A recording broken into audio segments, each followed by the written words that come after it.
Bonsoir à tous, bienvenue sur Public Sénat. Ravi de vous retrouver pour une nouvelle semaine dont va plus loin. Au programme, ce soir, notre grand débat autour des maisons de retraite. Les personnels d'EHPAD lancent une mobilisation nationale demain. Par EHPAD, comprenez établissement d'hébergement pour personnes âgées dépendantes. Soignants, syndicats, directeurs dénoncent ensemble des sous-effectifs, un manque de reconnaissance, un manque de moyens. La ministre de la Santé débloque 50 millions d'euros supplémentaires. Une broutille, répondent les représentants des personnels. Pourquoi? Que se passe-t-il dans ces maisons de retraite? Nos parents et grands-parents vivent-ils dans des conditions indignes? Nous posons le débat ce soir. Ne manquez pas de réagir sur Twitter avec le hashtag OVPL. Notre match des idées, il opposera ce soir Hélène Pilichowski à Nicolas Prissette. Nous reviendrons sur un week-end politique riche en enseignements. Le premier conseil national LR de l'ère Wauquiez a très mal tourné samedi. Une purge inédite, dénoncent certains élus. Aucun chef de la droite n'a jamais été si brutal, dit-on. Laurent Wauquiez va-t-il trop loin? Nous en débattrons sur ce plateau. Mais d'abord, les dysfonctionnements de nos EHPAD. Les syndicats, je vous l'ai dit, lancent une grève demain, une grève nationale. Et ils sont soutenus par leur direction. C'est inédit. Agnès Buzyn annonce une enveloppe supplémentaire et dénonce au passage une forme d'EHPAD bashing. Qui dit vrai, qui dit faux? On va en parler dans un instant avec nos invités, juste après ce point factuel de Jérôme Rabier. Elles sont les petites mains qui s'occupent des personnes âgées. Et leur colère, silencieuse depuis des années, va se faire entendre demain aux quatre coins de France. Les salariés, mais aussi les directeurs d'EHPAD, appellent en effet à une journée d'action, dénonçant pêle-mêle leurs conditions de travail, une nouvelle tarification qui risque de fragiliser leur financement et un manque de considération du gouvernement. La ministre des Solidarités, Agnès Buzyn, a dénoncé lors d'une visite d'un établissement une forme d'EHPAD bashing de la part de la presse, qui ne parlerait que de dysfonctionnement pour en faire des généralités. Elle rappelle aussi que 100 millions d'euros supplémentaires ont été votés pour 2018 pour faire face aux urgences et qu'une rallonge exceptionnelle vient d'être décidée. 50 millions d'euros à la main des ARS, des agences régionales de santé, et nous leur demandons également de mettre en place des structures d'appui pour aider les EHPAD en difficulté à se réorganiser, à voir comment ils peuvent coopérer entre eux, parce que parfois c'est un problème d'isolement, de petites structures, et donc il y aura un plan global d'accompagnement, à la fois financier et à la fois technique. Une aide totalement insuffisante pour les syndicats du secteur, qui rappelle qu'il y a 7258 EHPAD en France qui accueillent plus de 585 000 personnes en permanence. Un chiffre qui augmente d'année en année et qui oblige le gouvernement à se pencher sur la question de la dépendance des personnes âgées.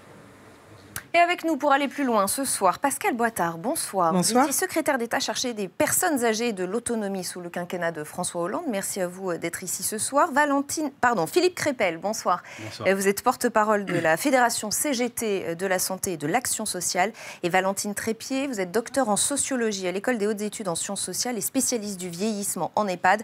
On attend également Romain Gisolme, qui est directeur de l'ADEPA. Pour qu'on comprenne bien les raisons de la colère et pourquoi elle éclate maintenant, c'est la réforme 2017 sur les tarifs qui a été la goutte d'eau qui a fait déborder le vase. Expliquez-nous, Philippe Crépel, ce qui se passe. Alors ça fait très longtemps que dans tous ces établissements, la colère gronde, les conditions de travail s'aggravent, que les réformes s'enchaînent avec des annonces mirobolantes qui font croire que tout va s'améliorer, que les lendemains seront meilleurs.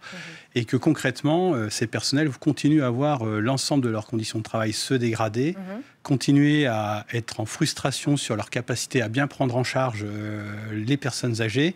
Et c'est difficile de rentrer le soir chez soi quand on a le sentiment d'avoir mal pris en charge les personnes âgées, nos aînés. Ces conditions s'aggravent. On a dans quelques endroits la loi de l'omerta qui fait qu'il ne faut pas dire ce qui se passe, mais aujourd'hui on pense qu'il faut quand même dire clairement ce qui s'y passe réellement. Et ce n'est pas négatif que de dire dans les EHPAD ça ne va pas, les personnels sont au bout du rouleau et on ne pourra plus améliorer la qualité des soins et ça se dégrade au quotidien. Alors pour illustrer ce que vous dites, je voudrais juste vous lire un témoignage qu'a recueilli Le Monde cet après-midi. C'est juste un exemple de ce qui se passe dans ces maisons de retraite. 15 personnes à faire manger en 1 heure, ça fait 4 minutes par tête. Alors parfois certaines abdictent, c'est une assiette où l'entrée, le plat chaud et le fromage sont mélangés pour réduire la durée des repas. Une bouillie qu'on ne servirait pas à un chien. Voilà parmi les témoignages que l'on peut lire dans Le Monde de cet après-midi. Qu'est-ce que ça vous inspire, Pascal Boitard? Vous qui avez été aux commandes, j'imagine que vous avez été confronté à ces problématiques. Oui, la dernière année du quinquennat, j'ai eu en charge de mettre notamment en œuvre la loi d'adaptation de la société au vieillissement, avec quand même 1 milliard d'euros supplémentaires chaque année pour faire vivre cette loi. Mais le sujet du taux d'encadrement est un vrai sujet qui touche à différents niveaux. C'est-à-dire que si vous augmentez, et moi je suis pour augmenter le taux d'encadrement, je vous le dis très sincèrement. Quand vous dites taux d'encadrement, ça veut dire le nombre de personnel par rapport au nombre de personnes âgées qui sont dans les établissements. Vous faites un choix budgétaire, c'est-à-dire vous décidez d'enlever du budget à la sécurité sociale, parce qu'il faut bien que quelqu'un paye ces personnels. Et donc, ou alors vous le répercutez sur la personne âgée au paiement du prix de journée, et on a un problème de reste à charge qui existe déjà dans notre pays. Parce que c'est très cher, évidemment, de Parce vivre en EHPAD. Parce que c'est cher, et puis ce sera de plus en plus cher avec les petites retraites, bien évidemment. C'est une angoisse pour les familles, mais il faut savoir une chose, les personnels aujourd'hui font partie de ces personnels qui sont le plus touchés par aussi des accidents de travail, beaucoup plus que dans le BTP, par exemple. Donc c'est un sujet global, c'est ça que j'essaye de vous dire. Et nous, on a mis beaucoup de moyens supplémentaires à la fois sur l'APA pour accompagner les petites retraites qui vont dans les établissements. On a mis aussi pas mal de budget pour améliorer les EHPAD, parce qu'il y avait aussi un problème fonctionnel dans les EHPAD. Mais tout ça n'est qu'un début. Je le dis très simplement, et ça concerne la société entière. Toutes les familles sont touchées, et évidemment celles et ceux qui travaillent auprès des personnes âgées dans les différentes structures. Valentine Trépied, je vous laisse répondre, et on accueille sur ce plateau Romain Gilson qui vient d'arriver, qui est donc directeur de l'ADEPA, c'est l'association des directeurs au service des personnes âgées. Vous êtes solidaire de la mobilisation nationale qui est lancée demain. On vous laisse reprendre vos esprits, Valentine Trépied. Oui, si on déplace un petit peu la focale, le problème des EHPAD révèle aussi du secteur auquel ils appartiennent, c'est-à-dire le médico-social. Et toute la difficulté pour ces établissements, c'est à la fois de faire du médical et du social. Cette hybridation, elle est très difficile à mettre en place sur le terrain parce que, comme les témoignages l'ont suggéré, il y a un gros manque d'effectifs. Il y a moins d'effectifs dans les EHPAD que dans les services gériatriques de type unité de soins de longue durée. Donc, ces établissements, ils sont tiraillés entre, voilà, encore une fois, cette volonté de prendre en charge le soin, mais aussi prendre en charge l'accompagnement, l'humain, voilà, l'accompagnement de la vie le plus longtemps possible. Le problème, c'est qu'on soit obligé de choisir. Alors, en EHPAD, on ne choisit pas. Voilà, on est censé de rentrer en établissement pour pouvoir être dans ces deux types de perspectives. Mais c'est vrai que la médicalisation prend de plus en plus de place dans les établissements. Et c'est vrai que ce brouillage des frontières entre le social et le médico-social laisse dans une profonde souffrance les familles, les résidents et aussi les professionnels. Romain Gilson, je voudrais qu'on regarde ensemble ce témoignage d'une aide-soignante de la CGT. C'était lors de la conférence de presse des syndicats. « Je suis aide-soignante depuis 23 ans. Je n'ai jamais connu une telle situation. Nous nous mobilisons pour que nos seniors et nous-mêmes demain soyons accompagnés dignement, humainement. » Aujourd'hui, les conditions de vie dans les EHPAD sont indignes, inhumaines ? Les conditions de travail sont effectivement pas satisfaisantes. Je vous rappelle que les professionnels, pour pallier le manque d'engagement de l'État dans l'aide aux personnes âgées, le paie de sa santé, puisque les derniers chiffres de la CNAM de fin 2017 montraient que le seul secteur d'activité en France où les taux d'arrêt maladie et d'accident du travail augmentaient, le seul secteur d'activité en France, c'est celui de l'aide aux personnes âgées, en établissement et à domicile de la même manière. Parce qu'on parle beaucoup des établissements, je voudrais qu'on se souvienne ici qu'il y a également 700 000 personnes qui sont accompagnées à domicile et autant de professionnels qui les accompagnent également au quotidien. Et donc c'est bien tout un système, celui de l'aide aux personnes âgées, à domicile et en établissement qu'il convient de revoir. Mais ça n'est pas propre ni à ce gouvernement, ni au précédent, puisque ça fait 20 ou 30 ans que la France prend un retard considérable en termes d'aide aux personnes âgées. Et Philippe Crépel, des soignants qui ne vont pas bien, ce sont des résidents qui ne vont pas bien. Je vous cite Stéphanie Crouzet, aide-soignante avec 11 ans d'expérience, citée par Le Monde toujours. Elle dit « Tout est fait pour inciter à la maltraitance ». Oui, c'est ce que vivent au quotidien les personnels. C'est-à-dire qu'aujourd'hui, les soignants accumulent la souffrance des personnes âgées et leur incapacité à pouvoir leur permettre d'aller mieux. Et donc, ils accumulent ça en permanence et à un moment, ils craquent. Et là, en ce moment, depuis quelques semaines, voire que depuis cet été, des mouvements dans certains établissements ont fait prendre conscience aux autres personnels parce qu'ils ont pris sur eux, ils prennent sur eux. Alors, c'est des personnels mal payés, parfois mal formés ou qui n'ont pas le temps d'aller se faire former parce que les plannings ne le permettent pas. Des personnels à qui on demande de revenir les week-ends, qui ont une vocation, c'est-à-dire qu'ils aiment leur métier, ils aiment ce qu'ils font, et en même temps, tout est fait pour les dégoûter de leur travail et les désengager de leur travail. Et l'enveloppe proposée par Agnès Buzyn, 50 millions d'euros supplémentaires, une enquête de satisfaction annuelle auprès des résidents, elle assure que les moyens alloués par l'État aux EHPAD est passé de 5 à 10 milliards d'euros en 10 ans. Et elle parle même d'EHPAD bashing. Qu'est-ce que ça vous inspire tout cela ? Des situations différentes suivant certains EHPAD. D'ailleurs, vous avez 3 types d'EHPAD aussi, il faut le dire. Les EHPAD publics, vous avez les EHPAD associatifs, privés non lucratifs 30%. Et le privé 100%. Voilà. Avec des tarifs très différents. Donc il y a des situations qui sont différentes, mais sauf que la sécurité sociale, qui prend en charge une grande partie du personnel, mais on pourrait parler aussi des départements qui prennent en partie une part des salaires de celles et ceux qui travaillent dans ces établissements. Si vous voulez, si vous augmentez le taux d'encadrement, le nombre de personnels, ou si vous voulez le compléter avec des spécialités particulières qui sont par exemple les ergothérapeutes, dont on a besoin. Parce que ce qu'on n'a pas dit, c'est que dans les EHPAD aujourd'hui, pourquoi c'est si tendu ? C'est parce que les personnes qui arrivent dans les EHPAD ont beaucoup de pathologies extrêmement lourdes, qui demandent des soins encore plus lourds et d'attention encore plus lourde. Ils ont en moyenne plus de 85 ans. Si vous voulez, mais bien sûr, ils restent en moyenne 2 ans. Pourquoi ? Parce qu'ils ont préféré rester au plus tard chez eux. Et donc tout ça a un coût. Et moi, ce que je veux dire aujourd'hui, mais la problématique, je l'avais quand j'étais ministre aussi, et j'ai pu échanger avec beaucoup de professionnels autour de cela. Il y a un choix de société à faire.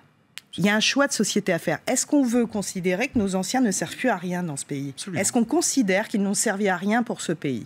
Ça, c'est une vraie question. Mais à ce moment-là, il faut mettre tout le monde autour de la table, les familles aussi, les professionnels, les institutions, et prendre des décisions. La politique est un choix, et il faut faire des choix. Alors, il y a des choix qui sont faits. Aujourd'hui, je le dis très simplement, je connais les contraintes budgétaires de la ministre actuelle. Ils ont été presque les mêmes quand on était aussi au pouvoir et ceux d'avant aussi. Mais maintenant, on est à croiser des chemins. Qu'est-ce qu'on fait ? Alors, on va poursuivre cette discussion. Je voudrais juste vous montrer ce petit tableau. Tous les gouvernements se sont intéressés au sujet et ont fait des promesses au fil des années. 2007, plan national bien vieillir de Philippe Bas. Budget 168 millions d'euros sur 3 ans. 2009, Nicolas Sarkozy crée même un secrétariat d'État chargé des aînés, tenu à l'époque par Nora Béra. 2015, loi sur l'adaptation de la société au vieillissement de Marisol Touraine. Bref, officiellement, les autorités ont toujours voulu montrer que le vieillissement... Il y a une loi et la dépendance comme une priorité. Écoutez Nicolas Sarkozy en juillet 2010. Ouais, beaucoup de discours. Je vous annonce d'ailleurs qu'à partir de ce moment où la réforme des retraites aura été signée, j'engagerai immédiatement la réforme de la dépendance. Il y a 1 million de personnes âgées dépendantes dans notre pays. Il y a 200 000 cas d'Alzheimer de plus chaque année. C'est une catastrophe nationale. Et j'ai été absolument effaré de constater que 20% seulement des personnes âgées dépendantes pouvaient financer par elles-mêmes leur accession à une maison de retraite. Romain Gisholm, on a le sentiment, a priori, qu'à l'époque, il a pris conscience du problème. Mais ce que disait Pascal Boittard est fondamental. C'est une question de société. Oui, ce que nous demandons aujourd'hui n'a rien d'extraordinaire. Nous demandons juste à l'État de tenir les engagements et les promesses qu'il a prises. Effectivement, vous le rappeliez, Jacques Chirac en son temps, avec le plan Solidarité Grand Âge, qui devait doubler le nombre de professionnels à peu de choses près auprès des personnes âgées à domicile en établissement en 2012. Il n'en est rien aujourd'hui. Nicolas Sarkozy en son temps, vous venez d'en montrer un extrait. François Hollande a fait, avec la loi d'adaptation, la création de la CASA, une part de financement. Mais clairement pas à la hauteur. La question, c'est bien celle, effectivement, de quel choix fait notre société. Donc une question de priorité politique. Exactement. Et le problème, c'est que, comme nous sommes dans une société qui discrimine par l'âge, et d'ailleurs l'OMS... On appelle ça l'agisme. Exactement. L'OMS disait que l'agisme devient plus universel que le sexisme ou le racisme. Quand on est dans une société qui discrimine par l'âge, et notamment les plus vieux, oui, les vieux passent toujours après toute autre priorité. Or, aujourd'hui, ça n'est plus tenable. Ça n'est plus tenable. Les professionnels ont compensé par leur engagement, leur investissement, comme vous le rappeliez, autant que possible, voire même ont clairement participé à améliorer la qualité de service dans le secteur, à domicile, en établissement, de la même manière. Aujourd'hui, ça n'est plus possible. Et juste un dernier mot. Sur ces questions de priorité, il est clair qu'il ne manque que la seule volonté politique aujourd'hui, puisque le rapport de la députée Iborra le montrait très bien. C'était un nouveau rapport qui montrait que le constat était unanime. C'est ainsi qu'elle démarrait son rapport. Le constat est unanime. Les pistes d'amélioration, on les connaît. C'est passer plus de temps auprès des personnes âgées, à domicile, en établissement. Le financement, je tiens à rappeler que précisément, Nicolas Sarkozy avait saisi le Conseil économique environnemental et social et environnemental, en 2011. Et le Conseil économique, social et environnemental avait déterminé une piste de financement acceptable pour l'ensemble de la société. Donc le financement existe. La question, c'est de savoir si on le met en œuvre réellement, parce qu'on pense que le vieillissement de la population peut être une chance pour notre société en créant de l'emploi pour les plus jeunes et en améliorant l'accompagnement des personnes âgées. Une des pistes, est-ce que ça peut être, Valentine Trépied, la question du 5e risque? On va expliquer à nos téléspectateurs. En France, on distingue 4 risques qui forment les 4 branches de la sécurité sociale. Branche maladie, branche accident du travail, branche vieillesse et veuvage et branche famille. Certains militent pour la création d'un 5e risque qui serait donc la branche dépendance. Pourquoi cela n'est-il pas fait et que faut-il en penser? Est-ce que c'est une bonne piste? C'est un débat qui est assez ancien, cette création du 5e risque. Hein. C'est pas un débat nouveau. Nous, en France, on est sur un système très complémentaire entre des solidarités publiques et des solidarités familiales. Donc, la prise en charge des personnes âgées dans nos représentations sociales, dans notre tradition, elle se fait par les aidants familiaux, en majorité, à domicile, et aussi par les professionnels. Donc il faudrait peut-être déjà bien déconstruire ce qu'on entend par prise en charge, accompagnement, et comment on veut le prendre. Je ne pourrais pas vous donner une réponse certaine. Il faut quand même avoir en tête des données assez objectives, qui sont qu'aujourd'hui, vous avez à peu près 1,5 million de personnes âgées de plus de 85 ans. Et les chiffres, pour dans 15-20 ans, c'est multiplié par 4. Donc, si maintenant, puisque ça n'a pas été suffisamment pris en compte hier, il n'y a pas un sursaut, toutes ces questions vont devenir plus qu'explosives. Aujourd'hui, ce sont les prémices d'une lame de fond, si on veut dire.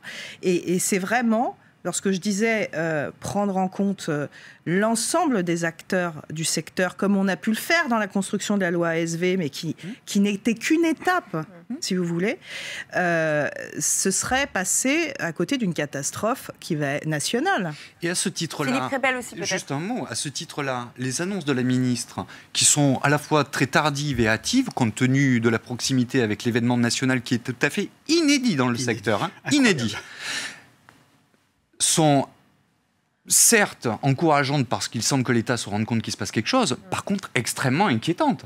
Parler de 50 millions, c'est absolument pas à la hauteur des enjeux.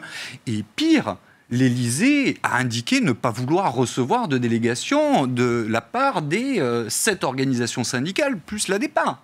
Donc, Philippe Crépel, et ensuite, je voudrais qu'on voit ce qui se passe l'État manque ailleurs. de considération. La question, c'est la solidarité. C'est-à-dire que soit on met en avant la solidarité et la solidarité nationale, c'est-à-dire de toute la France, c'est-à-dire des populations qui travaillent pour le financement, mais aussi des familles et aussi des personnes âgées elles-mêmes.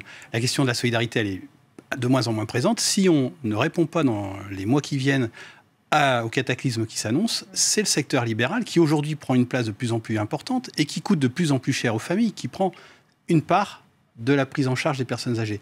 Et dans ces secteurs-là, on y voit encore pire que ce qu'on peut imaginer. C'est-à-dire que les témoignages que vous avez là, c'est certainement encore édulcoré de ce que nous, on peut entendre parfois dans ces établissements. Et puis, il y a une certitude, c'est que la France est très en retard par rapport à ses voisins européens. européens. Il y a d'études qui montrent de rapports entre les statuts et les qualités de service. On va regarder justement ce qui se passe ailleurs. Comment les personnes âgées...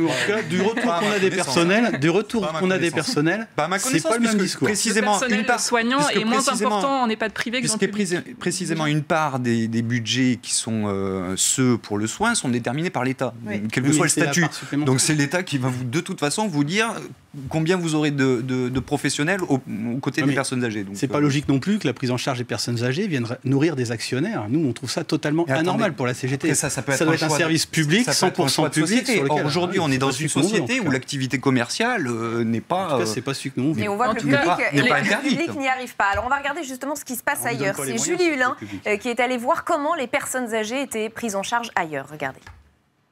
En 2060, un Européen sur 3 aura plus de 65 ans.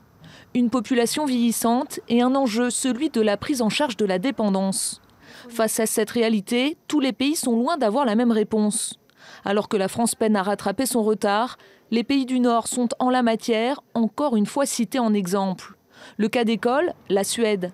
Là-bas, les dispositifs d'aide existent depuis les années 60. Les prestations sont décentralisées. Ce sont les communes qui financent les services avec une priorité donnée à l'aide à domicile.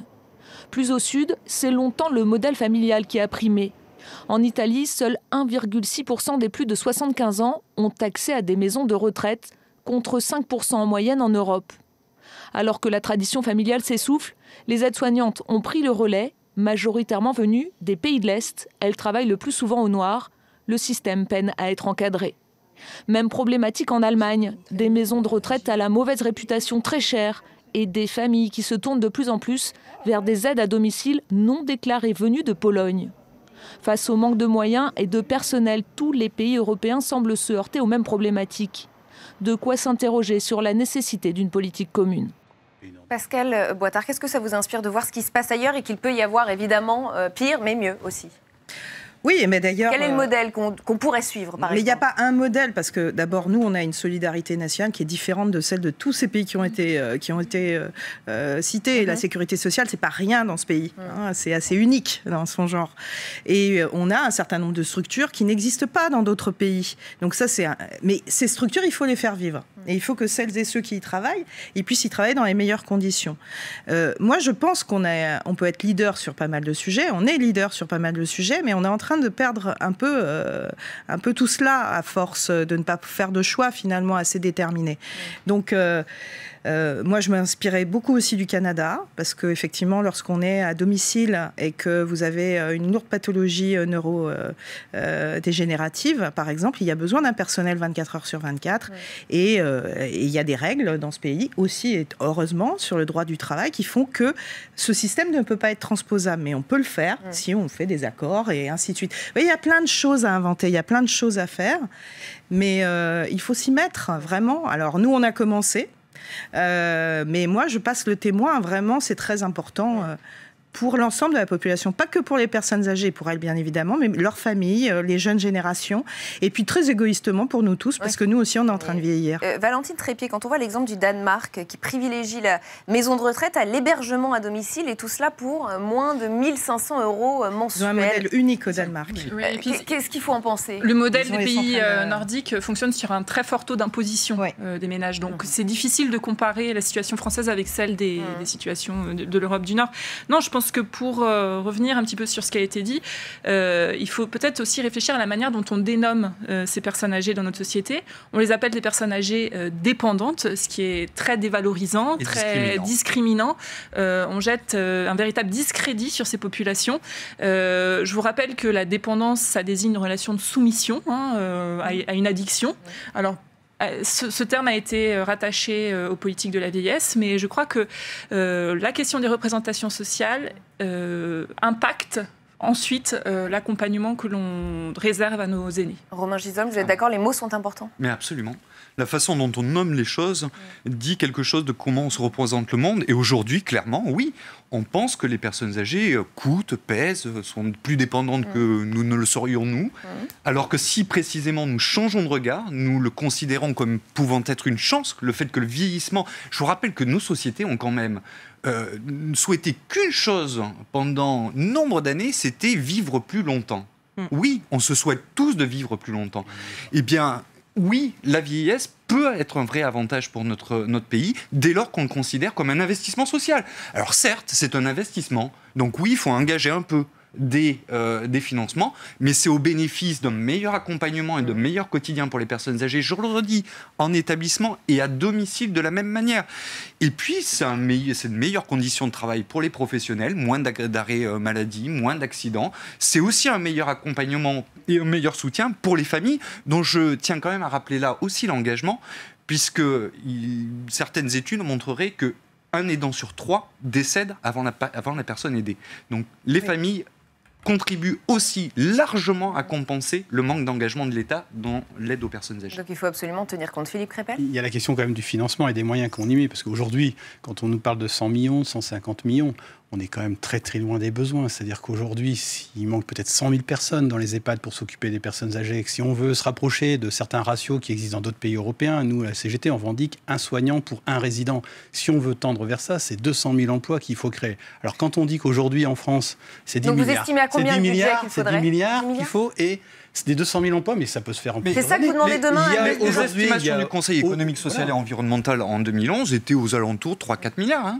Voilà. Ce qui n'est pas, au regard du budget de la Sécu, c'est franchement pas énorme. On vient de le voir ce soir, mais est-ce que vous avez espoir d'être entendu, puisque demain vous manifestez, et notamment sous les fenêtres d'Agnès Buzyn au ministère de la Santé ? Encore. Écoutez, clairement aujourd'hui, les professionnels, mais je tiens à le rappeler, soutenus par l'ADEPA, l'organisation de directeurs, mais aussi d'organisations de retraités, donc personnes âgées elles-mêmes, et aussi organisations de famille, puisque France Alzheimer a indiqué son soutien.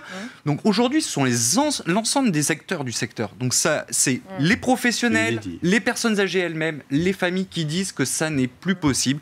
Et comme le disait Madame Boitard tout à l'heure, oui, il faut effectivement engager cette grande réforme, soit au travers d'un 5e risque, nous on préfère une prestation autonomie, mais en tout cas, quelque chose qui permette de sérieusement améliorer l'accompagnement des personnes âgées, encore une fois, en établissement et à domicile de la même manière. Et c'est la fin de ce débat, mais on aura l'occasion d'y revenir évidemment sur Public Sénat. Merci à tous les 4 d'avoir participé à cette discussion. Dans un instant, c'est le match des idées. Il va opposer Hélène Pilichowski à Nicolas Prissette. On va notamment revenir sur le week-end houleux des Républicains. Le Conseil national de samedi a tourné au règlement de compte. Valérie Pécresse huée, plusieurs ténors évincés du bureau politique. Le nouveau patron, Laurent Wauquiez, a semble-t-il fait la part belle à ses lieutenants. Héloïse Grégoire était sur place.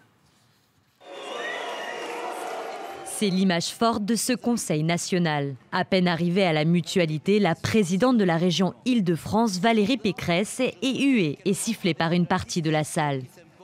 Laurent Wauquiez vole à son secours, il est obligé de monter à la tribune. Je vous demande d'accueillir très chaleureusement, avec des applaudissements nourris, Valérie Pécresse. Merci à vous. Valérie Pécresse a présenté son mouvement baptisé Libre, un courant associé aux Républicains et visiblement une liberté qui passe mal. Clairement, il y a besoin de faire des efforts et des gestes de rassemblement et malheureusement, vous l'avez vu de visu. Les choses sont extrêmement tendues et il faut réapprendre à se respecter les uns les autres, à se parler, à s'entendre, à se considérer tout simplement. Un parti qui se déchire en direct alors que le mot d'ordre était l'unité. La garde rapprochée de Laurent Wauquiez tente de minimiser l'épisode. Je ne suis pas sûre que ce qui ait été sifflé, c'est ce que porte Valérie Pécresse, ni sa personne, ni son mouvement. C'est parce qu'elle est arrivée en retard et qu'alors que Jean Leonetti faisait son discours, elle saluait un certain nombre de militants, donc ça en a agacé sans doute certains. Laurent a eu les mots qui convenaient, c'est-à-dire quand vous avez des idées, des projets et l'envie de travailler, vous êtes les bienvenus et il y a de la place. On n'est pas là pour faire des petites écuries qui ressemblent à rien, il faut être là sur le fond. Tous ceux qui ont envie de porter des idées ou des projets sont les bienvenus, ont toute leur place et voilà, il n'y a aucun problème là-dessus. Cela devait être le premier jour de la reconstruction du parti sous Laurent Wauquiez. On ne retiendra que ses premières divisions. Et avec nous pour ce match des idées ce soir, Hélène Pilichowski, éditorialiste. Bonsoir. Nicolas Prissette, journaliste politique, auteur de Le Président inattendu. Je voudrais ajouter ces quelques réactions qui ont été tweetées à l'issue du Conseil national. Donc sur Twitter, le sénateur de Seine-Saint-Denis, Philippe Dallier, a fait savoir qu'il quittait ce jour la présidence de la fédération LR 93. Je découvre au Conseil national que je sors du bureau politique, comme le maire d'Aulnay, Bruno Béchiza. Trop, c'est trop. Autre tweet, Pierre Licia, élu du 18e arrondissement. Le seul rassemblement que Wauquiez réussit à faire, c'est le rassemblement de tous ceux qui pensent comme lui. Pour le reste, c'est une purge inédite de Chirac à Sarkozy. Aucun chef de la droite n'a jamais été si brutal. Ce sont des accusations sérieuses. Les mots sont très forts, Nicolas Prissette. Bien sûr, alors sachant qu'ils viennent d'opposants à Laurent Wauquiez, dont des partisans de ses adversaires à l'élection. Enfin, au sein d'un même parti quand même. Hein. Oui, bien sûr, mais on aurait pu imaginer qu'il y aurait eu un respect du chef, comme c'est la tradition à droite, c'est-à-dire qu'une fois que Laurent Wauquiez est élu avec 75% des voix des participants à cette élection, donc quasiment la moitié des adhérents, rappelons-le, une élection, il est très très bien élu, Laurent Wauquiez, et pourtant, malgré cela, il y a un début de guérilla ouverte avec l'intervention de Valérie Pécresse, on l'a vu samedi après-midi, Valérie Pécresse qui arrive en disant il y a deux droites, Laurent Wauquiez qui répond non, il n'y a qu'une seule droite. Donc ils sont condamnés en quelque sorte à cohabiter pendant un an, un peu plus d'un an, parce qu'il y a un moment, il va y avoir un juge de paix, c'est l'élection européenne l'année prochaine, et c'est à ce moment-là qu'on saura si la ligne Wauquiez eh bien c'est un succès électoral ou pas, c'est un succès politique ou pas. Et donc en attendant, les deux, Valérie Pécresse qui s'est érigée samedi en première opposante interne, interne à Laurent Wauquiez, parce qu'on pourrait aussi parler des oppositions externes, eh bien ces deux-là sont embarqués dans une histoire qui va durer un an et demi, dans laquelle ils vont être en compétition pour savoir quelle est la ligne à tenir aux européennes, quelles sont les places à accorder aux européennes, et puis le jugement aura lieu lors de cette élection-là. Sauf que la question qu'on peut se poser, c'est est-ce que Laurent Wauquiez n'est pas en train d'essayer de les pousser vers la sortie pour poursuivre la clarification au sein du parti ? Pousser vers la sortie, le mot est peut-être un peu fort, mais en tout cas, il est décidé à avoir de l'autorité, à l'exercer et à dire, moi je suis là, j'ai été élu. Ce qu'il voulait, c'est être élu confortablement, on le sait, ce qui s'est passé, c'était à la fois avec beaucoup de participants et un score, qui est un score magistral, on peut dire, effectivement. Donc il a obtenu ce qu'il voulait et maintenant il dit tout le monde en ordre de marche. C'est quand même légitime, si vous voulez. Moi je ne suis pas là pour exercer la défense de Laurent Wauquiez, mais Valérie Pécresse se propose en opposante. On a le sentiment qu'elle a, lui aussi bien sûr, lui il l'a montré, il a le courage d'aller à l'élection dans le parti, à la tête du parti. Elle a renoncé. Elle a renoncé. Si vraiment elle voulait se mesurer à Laurent Wauquiez, excusez-moi, il fallait qu'elle se présente à l'élection, ce qu'elle n'a pas fait. Donc ça aurait été plus courageux que d'arriver en disant « Ah, j'ai fait mon mouvement, ça s'appelle libre, et j'ai l'intention, voilà. Donc j'ai mon petit mouvement, donc j'ai mon écurie, grosso modo. » C'est l'œil rivé sur 2022. Je pense qu'elle veut garder une certaine présence, elle veut s'affirmer, avoir ses partisans à l'intérieur du parti, parce que viendra le jour, effectivement, de la primaire, si d'aventure il y a une primaire, pour l'élection de 2022. Et c'est pour ça qu'elle est là. Et je pense que lui, au moment où les Républicains ont besoin de se reconstruire, comme tous les autres partis, les grands partis, effectivement, traditionnels, eh bien, je trouve que c'est pas opportun et c'est pas tout à fait honnête, si vous voulez, de vouloir penser à sa propre écurie. Oui, alors, quand même, il y a un modus vivendi entre eux, puisque Valérie Pécresse, son mouvement libre, il est accepté, il est toléré par Laurent Wauquiez. Il y a même eu un vote samedi pour savoir si les élus des Républicains étaient d'accord pour que ce mouvement vive à l'intérieur des Républicains libres. Le vote a été positif, donc il y a ce modus vivendi entre deux. Valérie Pécresse, elle fait le pari que la ligne Wauquiez, ça ne sera pas un succès électoral l'année prochaine aux européennes, et donc elle, peut-être, pourrait reprendre un leadership à l'intérieur du parti après ses actions, au cas d'échec de Laurent Wauquiez. Mais il y a un modus vivendi entre eux. Ils sont condamnés à vivre ensemble pendant au moins un an. Oui, mais quand vous dites condamné à vivre ensemble, ce qui est le cas, effectivement, avec un débat, sauf que le débat, c'est préjudiciable à la droite, en fait. Ça leur est très préjudiciable. C'est pour ça que. Mais il sera tranché. Mais il y a un débat qui est clair. Il se fait à ciel ouvert et il sera tranché l'année prochaine. Autre sujet évoqué ce soir, ce sont les enseignements que l'on peut tirer des législatives partielles, dont le premier tour se tenait hier dans le Val d'Oise et le territoire de Belfort. LREM et LR arrivent en tête. Mais ce qui est surtout intéressant, c'est le score du Parti socialiste. Dans le Val d'Oise, le PS obtient moins de 7% des voix. À Belfort, écoutez bien, seulement 2,6% des voix. Le candidat arrive en 7e position. Olivier Faure, président du groupe PS à l'Assemblée, minimise. Il était ce matin sur France Inter. C'est un score qui est dérisoire par rapport à ce que nous avons été. Et j'observe que dans la même soirée, il y avait à la fois les scrutins nationaux, législatifs, où nous avons été écrasés, et puis il y avait un scrutin municipal en Haute-Garonne, à Haute-Rive. Et là, c'est nous qui avons gagné devant, y compris le candidat soutenu par La République En Marche. C'est dire que la tête est malade, c'est incontestable, mais il y a aussi dans les territoires, là où les socialistes montrent ce qu'ils ont de meilleur, là où ils montrent leur utilité, ils font plus que résister. Ils sont ceux qui continuent à orienter la politique. Hélène, que vous inspire cet axe de défense d'Olivier Faure, 2,6% dans une circonscription historiquement de gauche jusqu'en 2002. Le fief de Jean-Pierre Chevènement, qui a dû enchaîné je ne sais combien de mandats, d'ailleurs, comme député du territoire de Belfort, évidemment. Le PS est en train de devenir un tout petit parti. Ah ben pour l'instant, c'est même pas un petit parti, c'est un fantôme. Donc c'est normal qu'il n'y ait pas beaucoup, si vous voulez, qu'il n'y ait pas beaucoup d'électeurs. On vote pas pour un fantôme, c'est ça le problème. Ça ne préjuge... La situation est catastrophique, on le savait déjà, elle s'exprime dans les urnes. Ça ne préjuge quand même pas forcément de ce qui peut se passer pour l'avenir, et il faut encore des personnes qui, si vous voulez, des leaders qui croient. Il devrait y avoir la place pour un parti socialiste un peu différent, qui coupe les ponts avec la rue de Solferino. C'est vendu, ça tombe bien, on va aller ailleurs, on va faire autrement. C'est vrai, il peut y avoir encore un parti qui existe. Emmanuel Macron a pris un large spectre sur l'échiquier politique. Donc celui qui tire son épingle du jeu, c'est Jean-Luc Mélenchon. Et alors Jean-Luc Mélenchon, tout content, qui arrive, je ne sais plus où il est, deuxième effectivement derrière la candidate des Républicains. Ça, c'est dans le Val d'Oise. Il est deuxième, il a 11,6 et il est tout heureux, à juste titre. Il se dit, j'ai encore mes chances. Bon, alors Olivier Faure, à l'approche du congrès du PS, on ne sait pas si c'est le leader charismatique dont le Parti socialiste aurait besoin en ce moment. Nicolas Pousset. Alors attention quand même, on est sur des élections législatives partielles avec un taux de participation extrêmement faible, donc nous ne tirons pas de conclusion définitive de ce qu'on a vu dans les urnes hier, cela étant... Non mais on dit que ça reflète en général l'état de l'opinion, une élection législative partielle. Oui, une élection législative partielle, souvent elle est difficile pour le pouvoir en place et elle est plus favorable à l'opposition. Là, il se trouve que le résultat donne... La République En Marche et les Républicains, c'est-à-dire la même chose que l'année dernière. Donc c'est difficile de vraiment tirer des conclusions définitives.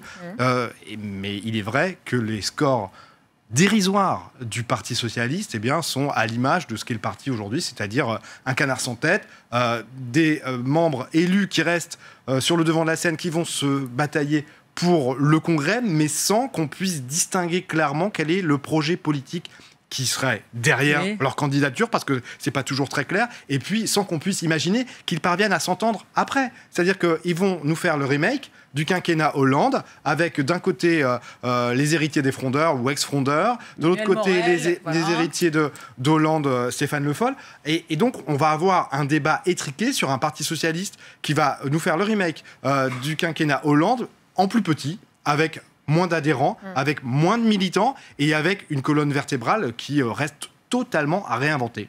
Oui, le drame, si vous voulez, on disait il n'y a pas de leader, évidemment, il y en aura peut-être un à l'issue du vote et du congrès, mais il n'y a pas de programme, surtout, il n'y a pas de projet, il n'y a rien. On sait, tout ce qu'on sait, effectivement, c'est qu'il y a une ligne là, entre le côté un peu plus sur sa gauche, etc., et puis social-libéral, donc avec effectivement Olivier Faure qui peut l'incarner, mais c'est tout ce qu'on sait pour l'instant, donc c'est normal.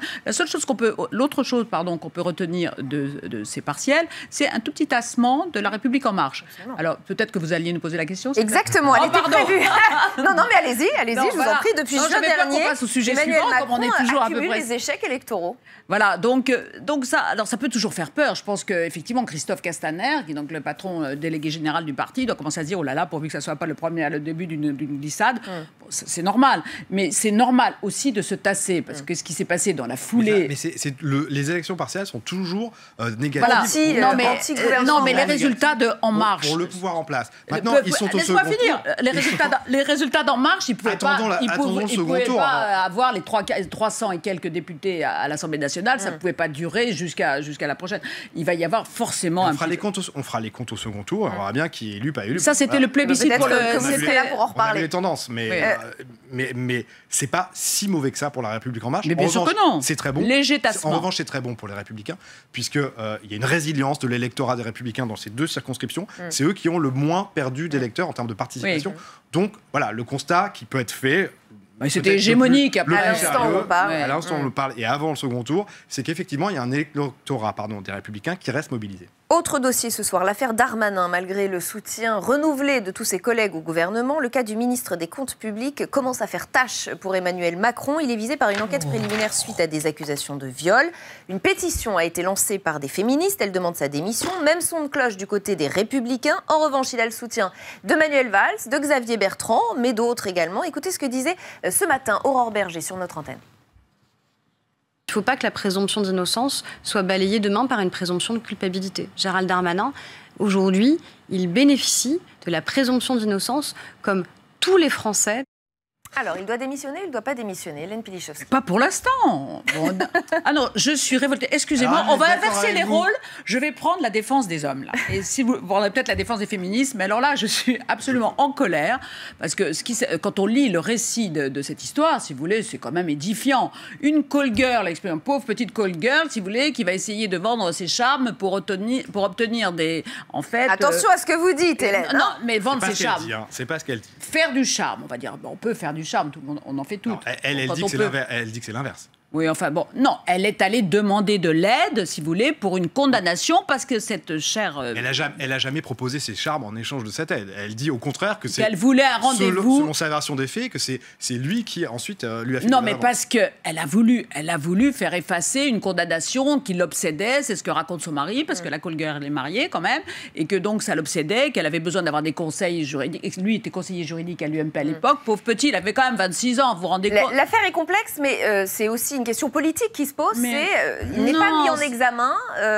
Nicole Belloubet, par exemple, dit tant qu'il n'est pas mis en examen, il ne doit pas démissionner. Une call girl qui a refusé, elle avait déjà déposé une première plainte, elle ne s'est pas rendue aux convocations de la justice, vous avez lu tout ça, absolument, etc. Elle a relancé le truc quand François Bayrou, elle a profité de ces problèmes de ministres qui partaient du gouvernement pour dire tiens, je vais peut-être arriver à faire démissionner François Bayrou, etc.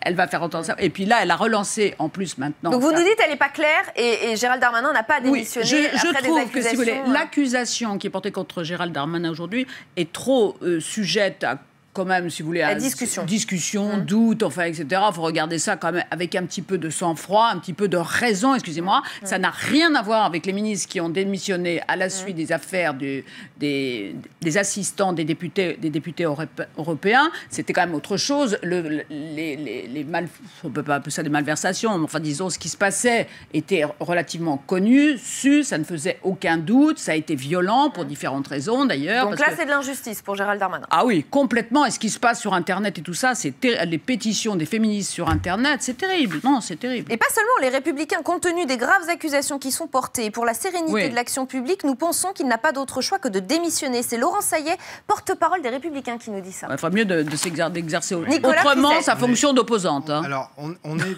est depuis quelques années et depuis le début de ce quinquennat sur une dérive de la jurisprudence Balladur-Bérégovoy, 1992, quand le pouvoir de l'époque estime qu'un ministre mis en examen, c'est-à-dire pas soumis à une enquête préliminaire, mis en examen, doit démissionner. Plusieurs ministres ont démissionné par la suite. Ils n'ont pas tous été condamnés. Les condamnations sont relativement rares. Il y a eu beaucoup de relax. Donc cette jurisprudence, c'est un peu celle qui faisait office de règle générale pour la vie politique et pour tous les gouvernements. Depuis quelques mois, on assiste à une dérive qui fait qu'on se pose la question de la démission d'un ministre à partir du moment où il y a une accusation, ou plus précisément quand même l'ouverture d'une information judiciaire ou d'une enquête préliminaire. Bon, ça pose quand même un problème qui est majeur, à savoir que d'abord, il peut y avoir des accusations totalement infondées, d'une part, et d'autre part, il y a aussi des circonstances dans lesquelles ces accusations sont portées à un moment où la personnalité politique est nommée ministre et pas avant. Donc ça pose aussi la question du tempo, du moment et de la stratégie de contestation politique ou de déstabilisation politique qu'il peut y avoir éventuellement derrière. Donc il y a, me semble-t-il, il y aurait raison à revenir sur la jurisprudence en disant les ministres mis en examen, la question de leur démission se pose, et en insistant aussi sur le fait que toutes les affaires sont différentes. Voilà, ce que je l'ai vu. Et là, je suis d'accord avec vous. Il n'y a pas une seule affaire qui condamnerait par principe les ministres. Toutes les affaires sont différentes. Mais le chef du gouvernement, il y a un discernement à avoir de la part de nous, les commentateurs, sur chacune de ces affaires. Et on doit s'arrêter là. Merci infiniment à tous les deux d'avoir participé à ce match des idées. C'est la fin de cette émission. On se retrouve demain à la même heure sur Public Sénat. Plus d'infos sur publicsénat.fr. L'invité de Territoire d'Info demain, c'est Philippe Dallier, justement, premier vice-président du Sénat, sénateur LR de Seine-Saint-Denis. Je vous souhaite une excellente soirée. Restez au cœur du débat.